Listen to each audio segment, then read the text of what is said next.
Wunim say empempia ye beye even Black Stars performance American. Empenya pia ya ye no NDC ni MPP ana ye NDC ni MPP de kohope na niema akosai. So ma hwe huna. Obehuna confusion wo team nimu na management confusion ene ye MPP form ye Black Star for Black Stars MPP Black Stars NDC. Eno kren na make kire no. Anytime bia ye be politicize ye niema bia no ye ntimi nkoyanim.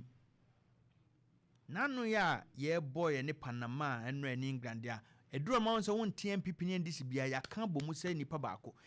edisunsum kura ta Black Stars achi de make na we ne se ye betumi ayi party politics free ma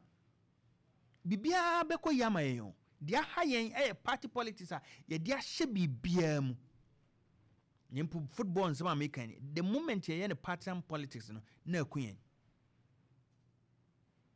ene ya mene okasai eti se ni England na ekobo 2006 net se ni Czech Republic and ase ye ni America na ekobo enno ni England ko boy yen problems e gina enim no te se Black Stars a ebia oda 73 da woni England oda ebia 44 sesen ekobo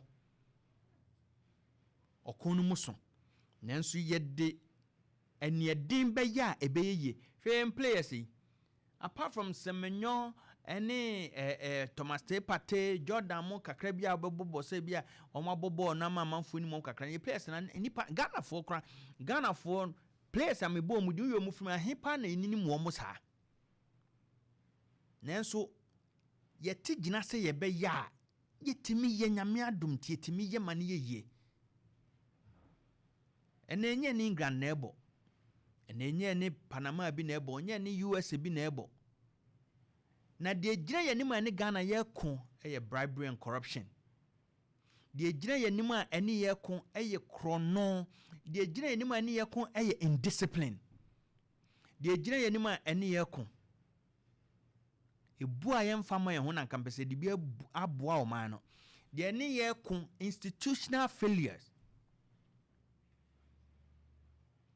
na se betimi akan ho abom ayi MPP ene yen NDC na atunchen a ne se ebeka abom emfa ho se MPP aban net so emfa ho se NDC aban net so enne yenim se yakwan esu ekuyen enti ebeyi MPP atunchen ebeyi NDC atunchen ne emom yakan ya adwena bom se Ghana for se de etimi kan ya adwena bom ta Black Stars achi ayedu ma yenye ne partisan politics a ye betimi aye ne ebeye nso dia hayen de odi ya adwene mu dem ema party politics awura ye mu to an extent say ubenya Ghana ni a opese Ghana enfeli se Black Stars in lusu a na partisan politics na eho ne free party insensemti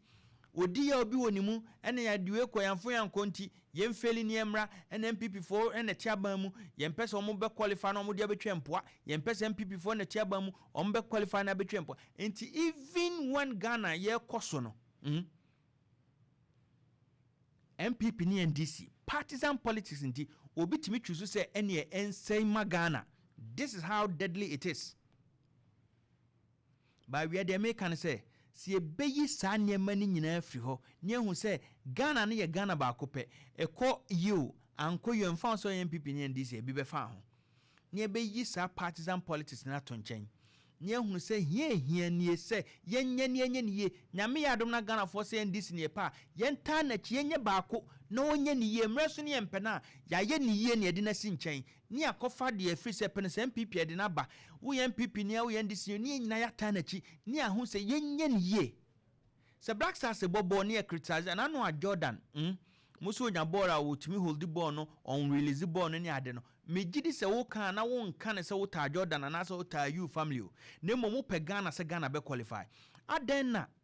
wo your party ni baaye no enema nkoye ye kan wo se your party nti mayenka is all because partisan politics na awura wo tirim wo pe Ghana ye wo pe wo party ni sin Ghana na we are no akwa criticize the player bi se wa money ya na se wa sente nyini film ba wo MP anasa o party member obi de na ya manadwuma onye wanye ne ye ya no de wumuni ya kumusi mayenka mese ba bia Ghana gina bia de hia bia de pese ye bia ne ye betumi aye se ye be kan bom near partisan politics now, we can do it and we'll do it.